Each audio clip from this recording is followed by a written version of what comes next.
जय हिंद दोस्तों। मैं एयर वेटरन कॉर्पोरल मोहनरंगन चेन्नई से। दोस्तों, आज का जो हेडिंग जो मैंने दिया है, असली वॉर ओपी सिपाही का पहले स्टार्ट किया। मैंने यही डाला फिगर, सिपाही को देना चाहिए 27,500 रुपए, और सिपाही की जो फैमिली पेंशन है उसका 80%, अभी तो 60% दे रहे हैं, उसको बढ़ा के 80% देना चाहिए ताकि वो औरत इज्जत की जिंदगी जी सकती है। अब लोग ये पूछ सकते हैं कि ये फिगर्स कहां से मैंने उठाया। दोस्तों, हमारी जो लड़ाई अभी क्या चल रहा है, वन रैंक वन पेंशन असली चाहिए, इक्वल एमएसपी चाहिए, ये सारे मुद्दा है। हर एक सर्विस में, यानी कि एयरफोर्स हो या नेवी हो या आर्मी या डीएससी, हर एक जो कोर में जो है अलग अलग पेंशन प्रमोशन पॉलिसी होता है। और प्रमोशन एयरफोर्स में जल्दी हो जाता है, 5 साल के अंदर वो नायक के बराबर आ जाता है, और 8-10 साल के अंदर जो है हवलदार के बराबर आ जाता है। ऐसे बहुत सारी जो चीज होता है। और आर्मी में भी कुछ यूनिट ऐसे होता है कि कुछ रिकॉर्ड्स जो है बहुत जल्दी प्रमोशन है, और कुछ रिकॉर्ड्स में क्या है कि प्रमोशन लेट मिलता है। और ये जो है ये चलता है सिर्फ आजकल क्या है कि एसीपी की वजह, एमएससीपी की वजह से 8 साल का नायक, वो भी मतलब उसमें भी कंडीशंस है। ये सब जो है इसी की वजह से क्या है, किसी को कम किसी को ज्यादा। और पीसीडी इलाहाबाद अपनी मर्जी से चार्ट बनाते हैं, और जब हम पूछते हैं कि इसका मतलब मेथडोलॉजी जब पूछते हैं ना, किस बेसिस में आपने ये मतलब फिगर अरेव किया, उसके लिए कोई जवाब नहीं देता है।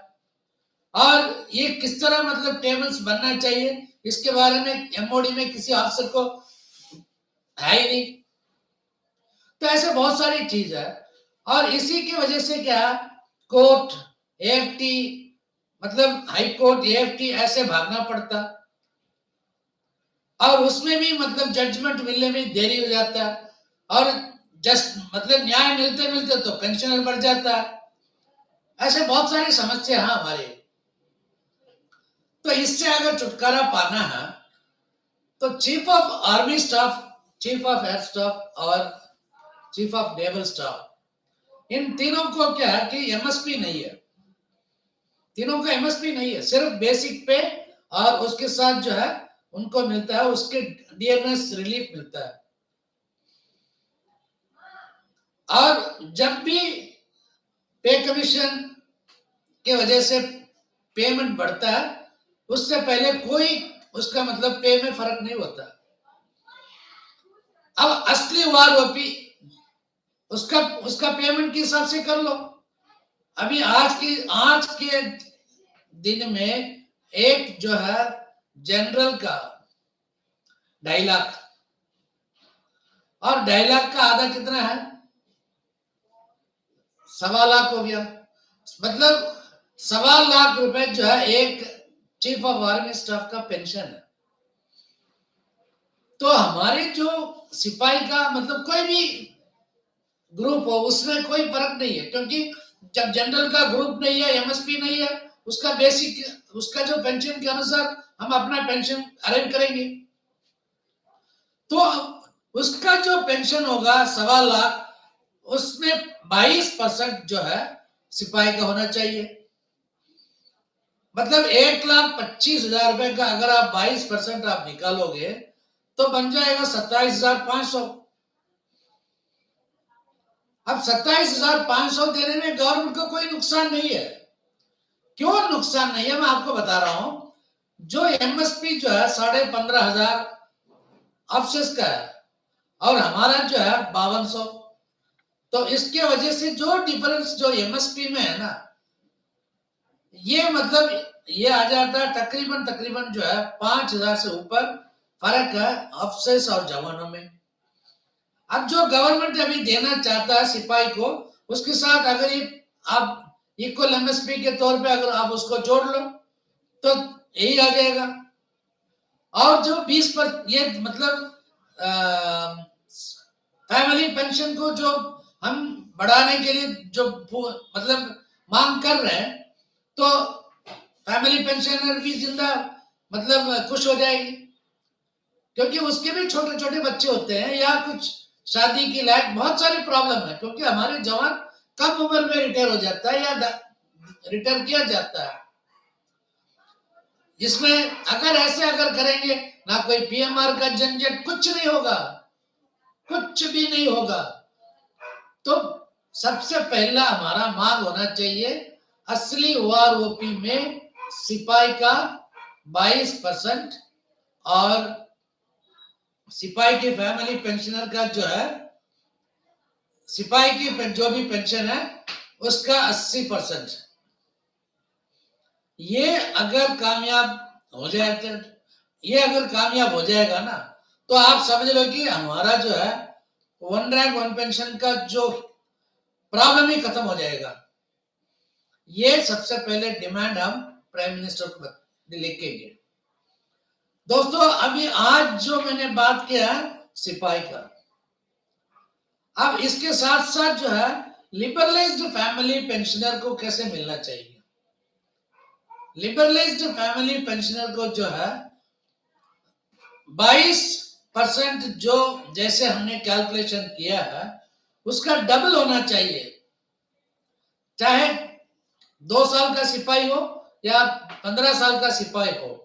अगर वो शहीद हुआ इस देश के लिए, अपना जान कुर्बान किया, तो उसको जो है जो सिपाही का जो पेमेंट है उसका डबल होना चाहिए, फिनिश। तो लिबरलाइज्ड फैमिली पेंशनर को डबल दे दो और 80% जो मतलब लिबरलाइज्ड फैमिली का जो है 80% सॉरी 60% जो है इनको स्पेशल फैमिली वालों को दे दो, और सिपाही की जो फैमिली, या नहीं तो सिपाही का जो पेंशन है तो उससे स्पेशल फैमिली पेंशनर का ज्यादा हो जाता है। यानी कि आप समझ लो कि सिपाही का 27,500 जब आप मांगते हैं तो लिबरलाइज्ड फैमिली पेंशनर का 55,000 हो जाएगा। तो 55,000 का जो 60% होता है 33,000, ये स्पेशल फैमिली पेंशन है। फिर उसके बाद जो है नॉर्मल सिपाही का पेंशन 27,500, और उसके साथ जो है उसका फैमिली पेंशनर का 22,000, कहानी खत्म हो जाता है। इससे फर्क तो सबको मिलेगा, इससे फायदा जो भी है सबको मिलेगा, सिपाही के परिवार, शहीद परिवार, सबको मिलेगा। दोस्तों जो मैं बता रहा हूं लोग हंसेंगे मेरे ऊपर, लेकिन आप ठंडे दिमाग से सोचो कितना मतलब गवर्नमेंट का भी पैसा ज्यादा ये देने से ना गवर्नमेंट को ज्यादा नुकसान नहीं है, क्योंकि जितना जो पैसा जो गवर्नमेंट कोर्ट केस में खर्च कर रहे हैं ना सब खत्म हो जाएगा। और ऊपर से जो है जो हमारे प्राइम मिनिस्टर साहब कहते हैं ना, सिपाही इस देश का जो है सिपाही मरते ज्यादा और जो शहीद परिवार सिपाही नायक हवलदार रैंक से ज्यादा होता है, ऐसे दुनिया भर का जो हर जगह मतलब वो भाषण देते हैं ना, तो उसका भाषण भी जो है सच्चाई में बदल जाएगा। क्योंकि सभी लोग जो है हमारे प्राइम मिनिस्टर को झूठे प्राइम मिनिस्टर बोलते हैं ना, क्योंकि फरीदाबाद रैली में उन्होंने यही कहा था कि ओआरओपी मिलेगा तो सबसे पहले जवान मतलब सिपाही नायक हवलदार उन्हीं को मिलेगा। ये पीएमआर के शब्द मतलब भ्रमित कर रहे हैं पीएमआर के नाम से। ऐसे मतलब हमारे प्राइम मिनिस्टर ने जो फरीदाबाद रैली में उन्होंने बोला था, अब पीएमआर वालों को तो बट्टा बंद कर दिया ना, तो इसका मतलब हमारा प्रधानमंत्री ने जो बताया, इसका मतलब हमारा प्रधानमंत्री क्या झूठा है क्या? वो झूठ बोलने वाला है? वो तो इतना ईमानदार सच्चा इंसान है, अच्छा भी इंसान है, वो कभी झूठ नहीं बोल सकता। इसका मतलब बीच में कौन है?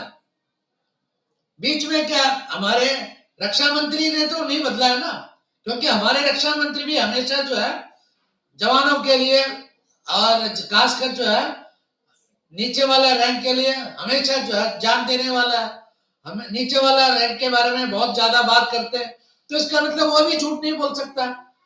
अब आगे जाके कौन झूठ बोल रहा है, डीएसडब्ल्यू वाला या सीजीडीए या पीसीडीए, ये पता करना किसका काम है? ये पता करना हमारे प्राइम मिनिस्टर साहब का काम है, हमारे रक्षा मंत्री का काम है। इनको क्यों नहीं मिल रहा, ये लोग क्यों मतलब धरना देने के लिए आगे आ रहे हैं? ये सारी चीज जो है हमारे प्राइम मिनिस्टर साहब को पता करना चाहिए। दोस्तों, आज मैंने आपको जो है सिपाही का बताया, लिबरलाइज्ड फैमिली पेंशनर का बताया और स्पेशल फैमिली पेंशनर सिपाही तक बताया। अब अगला वीडियो में मैं नायक का बताऊंगा। चलो, बेशक आप कोई अरियर मत देना, कोई बात नहीं, कोई अरियर मत देना, कम से कम 2023 से ये लागू कर दो। जो मतलब 23,000 करोड़ की जो आप बात कर रहे हैं ना, वो 23,000 करोड़ देना ही नहीं, बंद कर दो, हमें नहीं चाहिए। 2023 से जो है जो हम मांग रहे हैं वो आप दे दो, इक्वल वार ओपी, असली वार ओपी। और इसमें जो है ज्यादा आपको खर्चा भी नहीं है, आपको फायदा ही मिलेगा। दोस्तों, अगर आपको मेरी बातों में अगर सहमत है, अगर आपको ये सुझाव अच्छा लगता है, तो आप कमेंट कर सकते हैं। लाइव है, अभी लाइव चल रहा है, आप कमेंट करोगे ठीक है, ये सुझाव अच्छा है, या नहीं तो नहीं, हमें वन रैंक वन पेंशन के नाम पे हर 5 साल में ऐसे ही ड्रामा चलना चाहिए, तो वो भी मतलब आपकी मर्जी है। क्योंकि आज जो नुकसान होगा ना, ये अगर हमें नहीं चाहिए ओआरओपी, आप ऐसे असली ओआरओपी अगर हम मांगेंगे, जितना अभी हमारा नुकसान होगा ना 1 साल के अंदर, तो वो ठीक हो जाएगा, उसके बाद तो हमारे लिए कोई प्रॉब्लम ही नहीं है। आप 2 बार सोच लो इसके बारे में। दोस्तों, मेरा अगला वीडियो जो है तमिल में होगा, कोई बीच में मतलब ये मत डालना कि हमारे समझ में नहीं आ रहा, क्योंकि आप लोगों को मालूम है 20 तारीख को जो है दिल्ली में जंतर मंतर में हमारा आंदोलन जो है शुरू होने वाला है। ये किसी एक का नहीं है, हाँ, ये पंजाब से जो है ये शुरू करवा रहे हैं, क्योंकि सबसे ज्यादा जो है संघर्ष करने वाले हमारे फौजियों के लिए वो पंजाब से आते हैं। पता नहीं हर जगह से आना चाहिए, लेकिन आगे क्यों नहीं आ रहे, मेरी समझ में नहीं आ रहा। लेकिन पंजाब से जो है वो अपने मान सम्मान के बारे में बहुत ध्यान देते हैं। और जो दिल्ली के आसपास जितने भी है, अगर आपको मान सम्मान चाहिए, आपको डेली आना पड़ेगा। अगर डेली नहीं आ सकते हो, टर्न वाइज हफ्ते में 2 दिन आ जाओ, क्योंकि दिल्ली के आसपास 90% जो भी है वो सेकंड सर्विस करने वाले हैं। सैटरडे संडे आप आ सकते हैं, एक दिन छुट्टी भी डाल सकते हैं। तो ये धरना कामयाब होना और धरने को मतलब कामयाब करवाना आप लोगों के हाथ में है। हम तो बस सिर्फ आपको सच्चाई बता सकते हैं, आप लोगों को जो असलियत बता सकते हैं, लेकिन इसका जो है सक्सेस कहां तक ये होगा, ये आपके ऊपर निर्भर करता है। बीच में और भी कुछ संगठन आ रहे हैं इसको तोड़ने के लिए, मैं जानता हूं ये अभी पॉलिटिक्स में भी बीच में आ रहा है। भैया देखो, अगर आप साथ नहीं दे सकते हो कोई बात नहीं, आप तोड़ नहीं सकते हो, हम लोगों को तोड़ नहीं सकते हो, आप भी साथ शामिल हो जाओ। हम किसी को मतलब किसी का अंडर नहीं बुला रहे हैं, हम कंधे से कंधे मिलके लड़ना चाहते हैं। हम ये नहीं कहते कि हमारे पीछे आ जाओ हम आगे जाएंगे, नहीं। आप अगर कर सकते हो तो आप आ जाओ, स्टेज में बैठ जाओ, आपको कोई कोई नहीं रोकता। लेकिन आप ऐसे मतलब आपके नाम से जो भी व्हाट्सएप में घूम रहा है मैसेज, फेसबुक में मैसेज घूम रहा है, ये हमें लगता है कि आप इस धरने को तोड़ना चाहते हो। अगर आपके इरादा तोड़ने का इरादा है, तो मैं अभी बता रहा हूं आपको, आप खुद टूट जाओगे। जो भी आदमी दूसरों को तोड़ना चाहता है ना, सबसे पहले वही टूटता है। ये मतलब नेचर ऑफ लॉ जिसको बोलते हैं ना, यही है। आप भी मतलब जेसीओ जवान के लिए संघर्ष करते हो, हम भी करते हैं, सारे लोग यही करते हैं ना। सारे लोग जब जेसीओ जवान के लिए जब संघर्ष करते हैं तो आप शामिल क्यों नहीं होते हो? आप लोग जो है, जो पंजाब से जो आगे आ रहे हैं, सबका सैनिक संघर्ष कमेटी और उनके जितने भी मतलब पंजाब स्टेट के अंदर जो भी संगठन है, अलग अलग संगठन, उनमें से 90% लोगों को आप जानते हैं। आप उनके साथ बात करके आप कर सकते हैं ना। लेकिन आप इसको तोड़ने के लिए मतलब आप मतलब पक्का इरादा आपने कर लिया लगता है। मैं गलत हो सकता हूं और मैं गलत होना भी चाहता हूं, क्योंकि असली ताकत हमारा जो है एक साथ मिलकर लड़ने में होता है। हमारा जो है, क्योंकि आप लोग जो है इक्वल एमएसपी के लिए लड़ रहे हो, जो मैं बता रहा हूं उसकी वजह से इक्वल एमएसपी मिलने का, इक्वल एमएसपी के बराबर हो जाएगा सब कुछ। आप सोच लो। और सारे जितने भी लोग ये वीडियो देख रहे हैं, अगर आपको अच्छा लगता है तो शेयर करो। मैं कभी किसी को भी किसी का पैर नहीं पड़ता हूं, मेरा चैनल सब्सक्राइब करो, मेरा ये करो वो करो, जैसे बाकी जो फेक यूट्यूबर्स करते हैं। अगर आपको अच्छा लगता है तो शेयर करो, अगर आपको अच्छा लगता है तो जंतर मंतर में शामिल हो जाओ। हमारे जो जहां तक मतलब तमिलनाडु की सवाल है, अगले हफ्ते जो है 8 तारीख के बाद, 8 तारीख से लेके हर डिस्ट्रिक्ट में, कम से कम हर डिस्ट्रिक्ट में एक एक दिन जो है बैठेंगे और यहां से लोकल से सपोर्ट करेंगे और तेलंगाना से भी हम करेंगे, आंध्रा तेलंगाना से भी करेंगे। अब हम कर्नाटका वाले से भी हम बात कर रहे हैं। मतलब एक तो धरना दिल्ली में पक्का होगा लगातार रोज, और जो उसी टाइम जो है पूरे देश में जो है हम धरना देंगे। और जितना फौजियों को हम समझाएंगे ना, फौजी भाइयों को जितना समझाएंगे उससे ज्यादा पब्लिक को समझाएंगे। हम पब्लिक को ये बताएंगे कि हम क्यों धरना दे रहे हैं, क्योंकि पब्लिक के मन में क्या है, फौजी को सब कुछ मिलता है फिर भी ये फौजी लोग खुश नहीं होते हैं। वो सभी को अफसर की तुलना करते हैं, उनको ये नहीं मालूम है कि नीचे का रैंक का मतलब क्या प्रॉब्लम है। तो इसलिए जो है हम आम आदमियों को भी हम उनके दिमाग में भी डालेंगे। और जो हमारे फौजी है, जितने मतलब कमजोर वर्ग है, जितने फैमिली पेंशनर्स है, हम सबको मतलब समझाने के लिए कोशिश करेंगे, जागरूक करने के लिए कोशिश करेंगे। और अगला वीडियो हम नायक का मैं निकालूंगा। तब तक के लिए जय हिंद। भारत फौज में मतलब वेटरन्स में चाहिए एकता, चाहिए एकता में मतलब हमारा मतलब फायदा है। सोच लो।